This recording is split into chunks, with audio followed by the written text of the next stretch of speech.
The pandemic has had a devastating impact on our children. Thousands have lost parents and caregivers, and in the coming winter months, many more will lose their housing, and isolation has increased depression and anxiety.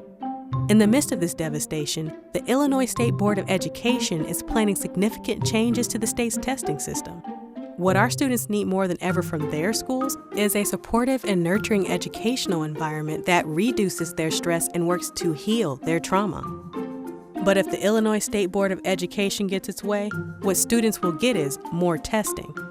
Testing that has been shown to increase stress and induce trauma on the same students who've been hit the hardest by the pandemic. Currently, students in grades 3 through 8 take a high-stakes, end-of-the-year test to demonstrate what they have learned. The states want to replace that test with 3 high-stakes interim tests spread throughout the year. The state's board's proposed plan will mean more tests for our youngest students in kindergarten, 1st and 2nd grade so they are ready for high-stakes tests in 3rd grade. Even more test preparation before each test, and more testing for students with disabilities, and English language learners giving even less time for the instruction and services they need and legally require. Under ISBE's proposed plan, this is the academic calendar for a 5th grade English language learner. Now, that's learning loss. More testing means even more state and local dollars spent on standardized tests. Between 2005 and 2015, $315 million spent on testing, plus $134 million for the current Illinois Assessment of Readiness test, plus $228 million over the next 10 years for this new proposal, plus millions of local dollars spent on practice tests and prep programs. This is money that wasn't spent on smaller class sizes, nurses, counselors, and social workers. But here's the real kicker. After almost 10 years and millions of dollars spent on interim testing, there is no evidence that it improves student learning or achievement. There is no evidence that the last decade of interim testing has made any contribution to helping classroom teachers improve teaching and learning.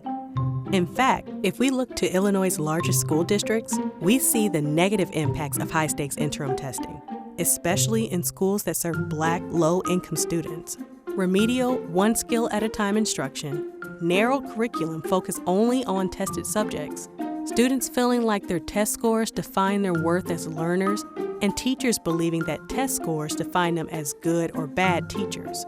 The negative impacts on students' learning and growth as measured by the tests themselves explains why Chicago Public Schools is scrapping their interim testing programs after 9 years.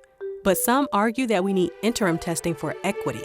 Well, despite the focus on standardized testing for the last 20 years, the academic performance gap between students of higher and lower socioeconomic status has remained virtually unchanged for the last 50 years. And because socioeconomic status and race are closely related, the racial opportunity gap has also remained constant, despite increased standardized testing.